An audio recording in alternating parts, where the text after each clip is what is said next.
수학 공부는 왜 해요? 5번째 시간입니다. 영재와 천재의 차이가 무엇인가요? 올림픽 금메달 받기 전에 김연아는 피겨 영재입니다. 금메달 받고 난 후 김연아는 피겨 천재입니다.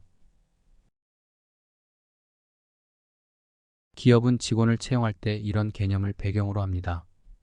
1. 공부를 잘할수록 기업에 취직하길 원할 것이다. 2. 성적에 따라 대우도 다르게 해야 하니 뽑기 편하게 한 줄로 줄 세워주면 좋겠다. 3. 재원 이탈 방지책으로 급여, 지위, 대출한도 등을 통해 재직과 퇴직 간 차등적인 환경을 조성해야 한다. 이런 기준으로 상황에 맞게 사람 구해서 잘 써왔는데 갑자기 어나더 레벨이 필요하답니다. 뭔지 모르겠는데 1등 기업이 되려면 영재를 뽑으랜다. 외국 사례를 보니 영재들이 천재적 성과물을 낸다는데 성공 확률은 아주 미약하댄다. 일단 영재를 많이 뽑아 확률을 늘리면 되지 않겠나? 잘 보시면 교육부는 기업의 요구를 수용, 교육과정을 설계하고 있었다는 것을 알 수 있습니다. 그런 교육부 당국자들이 기업에게 받은 요구 중 가장 개념 잡기 어려웠던 미션이 영재 육성입니다.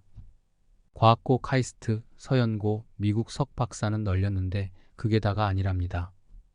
또라이여야 한다네요. 근본적으로 영재가 뭐야? 영재는 길러질 수 있는 거야? 이름부터 기프티드. 타고난 건데 규칙을 잘 지키고 친구와 다투지 않으며 어른 말씀 잘 따르고 욕망을 절제하며 성실한 생활 태도를 유지하는 모범생들은 자라서 대한민국을 이끄는 사람들이 되었습니다.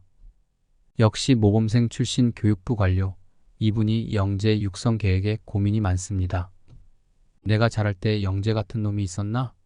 학창 시절을 떠올려 봅니다. 학교 다닐 때 제일 거슬리고 짜증났던 친구 갑돌이, 2달 만에 간신히 깨우친 개념을 자랑했더니 듣자마자 설명의 허점까지 찾아낸 그놈. 갑돌이. 공부는 잘했지만 사회 적응은 잘 못해서 좋은 대학 졸업하고 취직했다 지금은 편의점 하고 있는 그놈. 그런 애가 영재일 리 없잖아. 자, 지금부터 영재 공부 시작합니다. 영재란 무엇일까요? 영재성은 음악, 미술, 수학, 돈 버는, 재능 등 동등한 가치를 갖는 각 개인의 고유 특성입니다. 그런데 우리가 공부에만 더 비중을 두는 이유는 기업이 부여한 가중치가 그랬기 때문입니다. 뉴질랜드의 목장주에게 필요한 업력은 양털 깎기와 신선한 사료 공급입니다. 수학은 장부 계산에 필요한 사칙 연산 실력만 있으면 됩니다. 개 훈련시키기, 울타리 보수, 텃밭 가꾸기, 아내의 가사를 돕는 의리가 더 필요합니다. 이들 중 양 키우기 영재가 없을 리 없잖아요. 정보량이 늘어나면 가치가 다양해지므로 먹고 사는 방법도 다양해진다는 사실을 깨달으면, 그리고 꼭 대기업에 아이를 보낼 목표가 아니라면 관심 있게 살펴볼 영재 영역은 정말 다양합니다. 30년 전 백남준의 인터뷰가 기억납니다.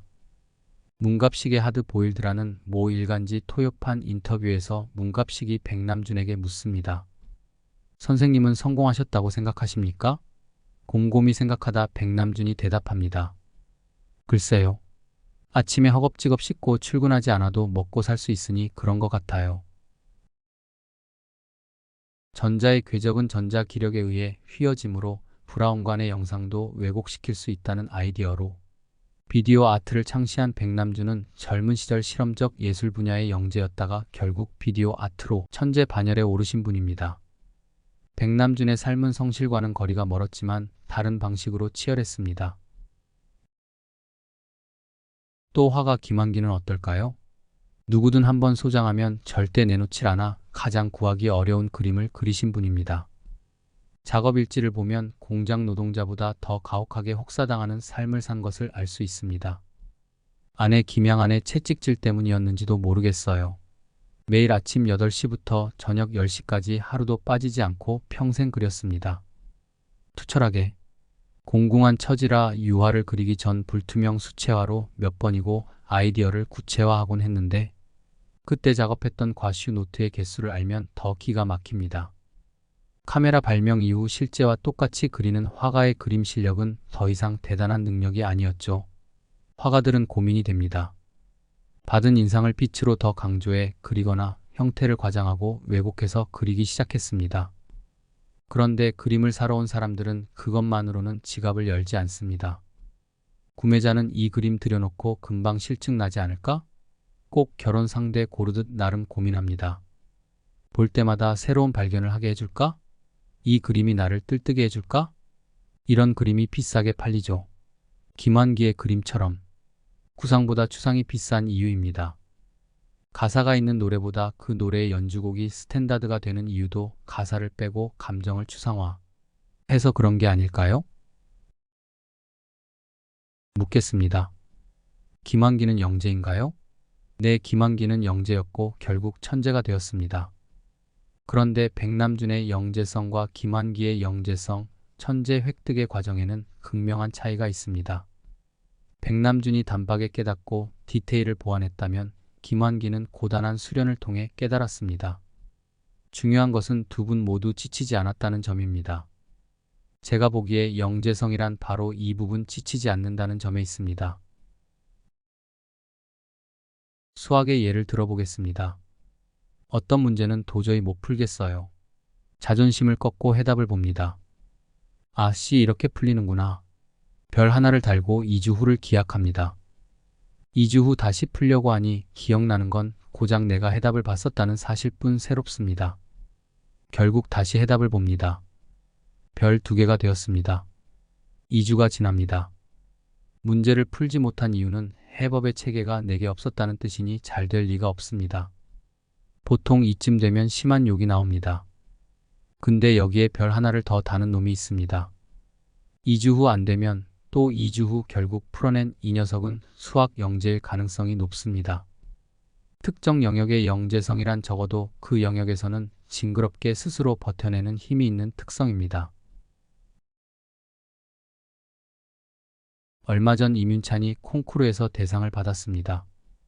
수상식의 하숙집 주인 내외만 참석한 걸 보면 그간의 사정이 짐작됩니다. 서양 음악은 화음으로 감정을 표현합니다. 피아노는 화음만으로 분노, 불안, 두려움, 의심, 환희 등 다양한 감정을 표현하는 굉장한 악기입니다. 다양한 불협화음을 연주하고 관객은 알아듣고 그렇게 만들어내는 둘 사이의 에너지가 대단합니다. 특히 1800년대는 아름다운 불협화음의 시대였죠. 임윤찬은 화음의 극적인 느낌을 더 강조하기 위해 지금 멜로디를 방해하는 이전 화음의 잔향을 없애야 했습니다.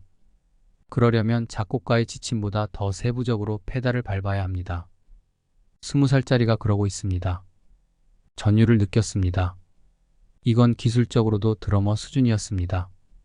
어린 친구가 얼마나 진지하게 고된 수련을 해왔는지 이 연주를 통해 느낀 지휘자는 감동의 눈물을 보입니다. 바로 직전 연도 다른 콩쿠르에서 대상을 받은 조성진의 수상식 가족들 사진이 머리에 겹쳐집니다. 임윤찬에게 그런 건 상관없습니다. 하루 14시간 이상 수없이 실패해도 잘할 때까지 지치지 않은 그였습니다. 임윤찬은 어릴 땐 영재였지만 드디어 천재가 되었습니다. 어떤 영재 전문가라는 분이 영재란 받지 않은 질문을 스스로에게 하고 독특한 발상으로 상상 초월의 해답을 찾아내는 사람, 이렇게 정의하더군요. 개 풀 뜯는 소리입니다. 현상만 보고 뱉어내는 공허한 헛소리입니다. 본질을 보지 못한 자의 언사일수록 화려합니다. 우리 안에는 누구나 영재성이 있습니다. 본인의 생각만이 진리라 강요하는 어른들을 만나 깎이고 또 꺾여서 특정 분야의 영재성을 방치했을 뿐입니다. 자, 잠깐 정리합니다. 어떤 걸 하는 게 신나 치열하게 수련하고 도전하고 실패해도 꺾이지 않을 열정이 내 안에서 느껴진다면, 그리고 계속 그렇게 할 수 있다면 그게 바로 나의 분야입니다. 수학에서 아이의 영재성을 어떻게 키워줘야 하나를 들으러 오신 분들께 계속 딴소리만 했습니다. 다음 시간에 이어서 해야겠습니다. 들어주셔서 감사합니다.